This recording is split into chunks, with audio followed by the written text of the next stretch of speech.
രാജി വ്ലോഗ്സിലേക്ക് എല്ലാവർക്കും വലിയൊരു സ്വാഗതം. അങ്ങനെ നമ്മളുടെ ഒരു കർക്കിടക മാസം വന്നു ചേർന്നു അല്ലേ. അപ്പൊ ഈ കർക്കിടക മാസത്തില് പറയുക നാരായണ മാസം, അതുപോലെ രാമായണ മാസം എന്നൊക്കെയാണ് കേട്ടോ.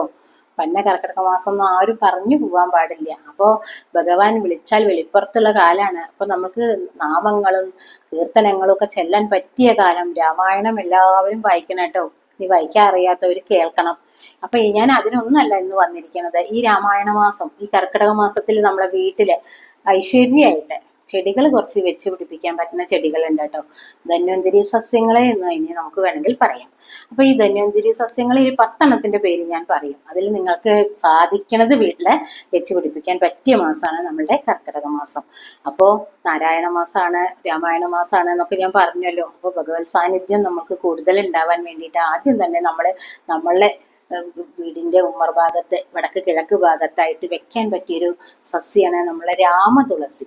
ഈ രാമതുളസി നമ്മളെ വീട്ടിൽ വെച്ച് കഴിഞ്ഞാൽ നമ്മൾക്ക് ഭഗവത് സാന്നിധ്യം കൂടുതൽ ഉണ്ടാവും. അപ്പൊ നമ്മൾ ഒരു ചുവട് ഒരു ചെറിയ തൈയെങ്കിലും ഈ സമയത്ത് ഒരു ചെടിച്ചട്ടിയിലെങ്കിലും വെച്ച് പിടിപ്പിക്കാൻ എല്ലാവരും ശ്രദ്ധിക്കുക. നമ്മൾ രാവിലെ കുഞ്ഞൊരു കിണ്ടിയിലെങ്കിലും വെള്ളം കൊണ്ടുപോയി കഴിഞ്ഞാൽ 2 കുടന്ന വെള്ളം പാരാൻ ശ്രദ്ധിക്കുക. മഴക്കാലാണ്, കർക്കിടക മാസത്തിൽ നല്ല മഴയൊക്കെ ഉണ്ടാവും, അതുകൊണ്ട് നനയ്ക്കണ്ടല്ലോ എന്ന് എല്ലാവരും കരുതും. അങ്ങനെയല്ല മക്കളെ, ഇതിന് നമ്മൾ കുറച്ച് തീർത്ഥം നമ്മൾ കൊടുക്കുക തന്നെ വേണം കേട്ടോ. അപ്പൊ സങ്കല്പം അങ്ങനെയാണ്. നമ്മൾ ഒരു ലേശെങ്കിലും വെള്ളം അതിന്റെ ചുവട്ടിൽ ഡെയിലി ഒരു നേരമെങ്കിലും നമ്മൾ ലേശം തളിക്കെങ്കിലും വേണം. മഴക്കാലാച്ചാലും തളിക്കാൻ എല്ലാവരും ശ്രദ്ധിക്കണം കേട്ടോ. പിന്നെ നമ്മൾക്ക് താമര പറഞ്ഞു കഴിഞ്ഞാൽ തന്നെ അറിയാലേ, നമ്മളെ ദേവി ഇരിക്കണത് അല്ലേ താമരയിലല്ലേ നമ്മളെ മഹാദേവി ഇരിക്കണത്.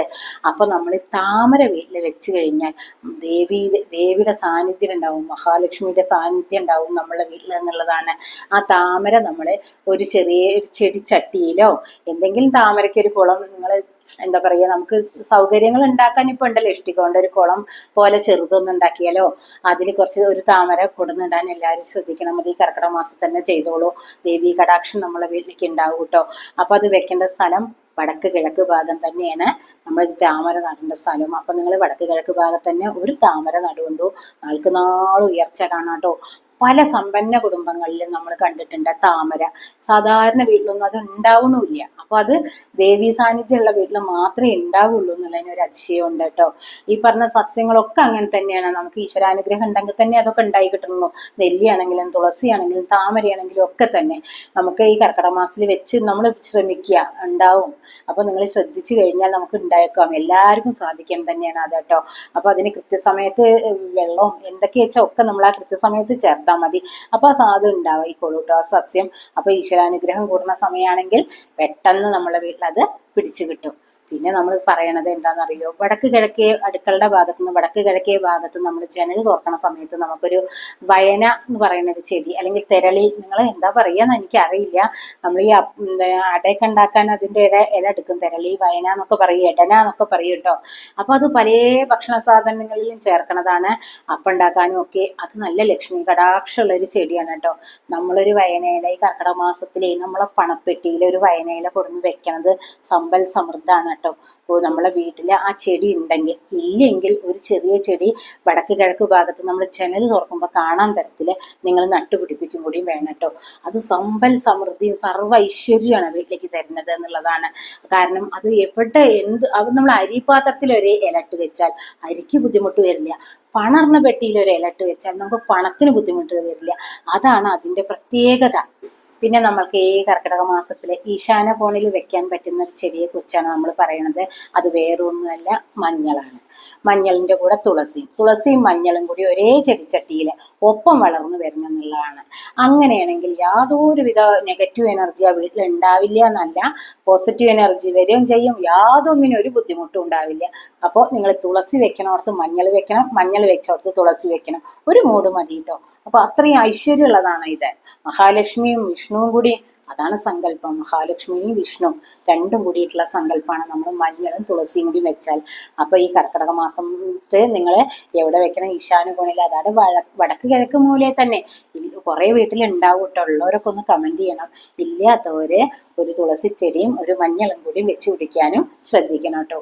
സമ്പൽ സമൃദ്ധാണ്. പിന്നെ അവിടെ യാതൊരു ബുദ്ധിമുട്ടും അന്നത്തിനും പൈസയ്ക്കും ഒന്നും വരില്ല എന്നുള്ളതാണ് മക്കളെ. അപ്പോ എല്ലാവരും ഒരു ചെടിയെങ്കിലും വെച്ച് പിടിപ്പിക്കണം. തോനെയൊന്നും വേണ്ടേ, ഓരോന്നും മതി, 2 കേട്ടോ.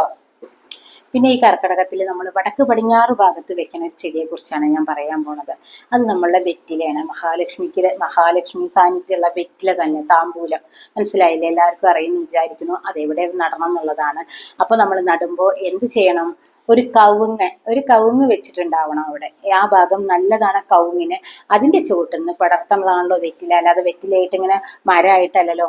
വെറ്റില ഒരു മരത്തുമ്പിലേക്ക് പടർത്തുന്നതാണല്ലോ. കുരുമുളക് പോലെ തന്നെയാണ് വെറ്റില അല്ലേ? അപ്പൊ നമ്മൾ എന്ത് ചെയ്യണം? കവുങ്ങിന്റെ അടുത്ത് വെക്കാൻ നോക്കണം കേട്ടോ വെറ്റില. കവുങ്ങും വെറ്റിലയും കൂടി കൂട്ടി പിണഞ്ഞ് നിന്ന് കഴിഞ്ഞാൽ മക്കളെ സർവ്വ ഐശ്വര്യമാണ് ആ വീട്ടിലേക്ക്. സർവ്വ ഐശ്വര്യമാണ്. എല്ലാവരും ഇതൊന്ന് ചെയ്തു നോക്കണം. അടുത്ത കൊല്ലത്തേക്ക് നിങ്ങൾക്കറിയാം, അടുത്ത കൊല്ലം കർക്കിടകമാകുമ്പോൾ നിങ്ങൾക്ക് കാണാം നിങ്ങളുടെ സർവ്വവിധ ബുദ്ധിമുട്ടുകളും തീരും കേട്ടോ. അപ്പോ താമ്പൂലം എന്ന് പറഞ്ഞാൽ അറിയാലോ, വെറ്റിലയും അടയ്ക്കും ഒപ്പം വേണം കേട്ടോ അത് നടാന്. അപ്പോൾ അടയ്ക്ക മരത്തുമ്പോൾ തന്നെ നിങ്ങൾ എല്ലാവരും ഒരു വെറ്റിലയുടെ ഒരു ഇത്ര പോകുന്നവരൊന്ന് വെച്ച് പിടിപ്പിച്ചാൽ നമുക്കൊരു വർഷമൊക്കെ ആകുമ്പോഴേക്കും അത് ഒരുപാട് ആവും. ഒരുപാട് ഉയരത്തേക്ക് ഇതാവാതെ നമ്മളൊരു ഒന്നരാളുടെ ഉയരം വരുമ്പോൾ ഇറക്കാൻ നോക്കണം. അവിടെ തലപ്പത്തേക്ക് അങ്ങനെ അങ്ങനെ തല മറിഞ്ഞു പോകാൻ പാടില്ല വെറ്റില കേട്ടോ. വെറ്റില താഴത്തേക്ക് തന്നെ വീണ്ടും വന്ന് അങ്ങനെ പടരണം. മനസ്സിലായല്ലോ? കഴുങ്ങിന്റെ തല തൊടാൻ പാടില്ല, കഴുങ്ങിന്റെ അരഭാഗം വരെ നിൽക്കാൻ പാടുള്ളൂ. അങ്ങനെ നട്ടുപിടിപ്പിക്കാൻ എല്ലാവരും ശ്രദ്ധിക്കണം. പിന്നെ മക്കളെ ഞാൻ പറയുന്നു, കരിമഞ്ഞൾ എന്ന് പറഞ്ഞിട്ടൊരു മഞ്ഞളുണ്ട്. നമ്മളെ സാധാ മഞ്ഞൾ മുറിച്ചാൽ മഞ്ഞ കളറാണ് കാണുക. ഈ കരിമഞ്ഞൾ മുറിച്ചാൽ ഒരു നീല കളറാണ് കാണുക. ആ കരിമഞ്ഞൾ നമ്മളെ വീട്ടിലെ സർവ്വവിധ നെഗറ്റീവ് എനർജികളെയും കളയും. നമ്മളെ വീട്ടിലേക്ക് കണ്ണേറ് ദോഷം, ദൃഷ്ടി ദോഷം, യാതൊരു ദോഷവും പിന്നെ വരില്ല. വീട്ടിലെ ശാന്തി സമാധാനം ഒക്കെ നിലനിൽക്കാൻ ആഗ്രഹിക്കുന്നവരൊക്കെ ഒരു മൂട് കരിമഞ്ഞൾ നട്ടുപിടിപ്പിക്കണം എന്ന് എനിക്ക് പറയാനുണ്ട്. അപ്പോൾ നമ്മളെ വീട്ടിലത്തെ എല്ലാവിധ നെഗറ്റീവ് എനർജിയും കളയാൻ ഈ കരിമഞ്ഞളിന് സാധിക്കും. അപ്പൊ ഇതെവിടെ കിട്ടാന്ന് എല്ലാവർക്കും ചോദ്യമുണ്ട്. നമ്മൾ അന്വേഷിക്കുക. നഴ്സറികളിൽ കിട്ടും. നമ്മളെ ഈ ചെടികളൊക്കെ വാങ്ങുന്ന അഗ്രികൾച്ചർ നഴ്സറികളിൽ ഇത് കിട്ടും. അവിടെ പോയിട്ട് എല്ലാവരും ഒരു ചെടി വാങ്ങി നടാൻ ശ്രദ്ധിക്കുക. കർക്കിടക മാസത്തിൽ നട്ടുപിടിപ്പിച്ചാൽ ഏറ്റവും ശുഭമാണ് മക്കളെ. അടുത്ത വർഷം കർക്കിടകമാകുമ്പോഴേക്കും നിങ്ങൾക്ക് ഇതിന്റെ മാറ്റം കാണാൻ പറ്റും. ഞാനിപ്പോ ഒരു 10 ചെടിയുടെ പേരുകളൊക്കെ പറഞ്ഞു അല്ലേ. ഇതിൽ 10 ചെടിയും കൂടി എല്ലാവർക്കും നടാൻ പറ്റിയെന്നൊന്നും വരില്ല. ഒരു 4 ചെടിയെങ്കിലും കർക്കിടക മാസത്തിൽ നിങ്ങൾ നട്ടുപിടിപ്പിക്കണം.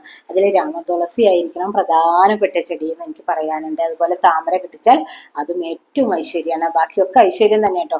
അതിൽ ഏതൊക്കെ നിങ്ങൾക്ക് കിട്ടുന്നതെന്ന് എനിക്ക് അറിയില്ല. എല്ലാം കൂടി നമുക്ക് സാധിച്ചു എന്ന് പറയില്ല. പറ്റുന്നതൊക്കെ എല്ലാവരും നട്ടു നനയ്ക്കുക.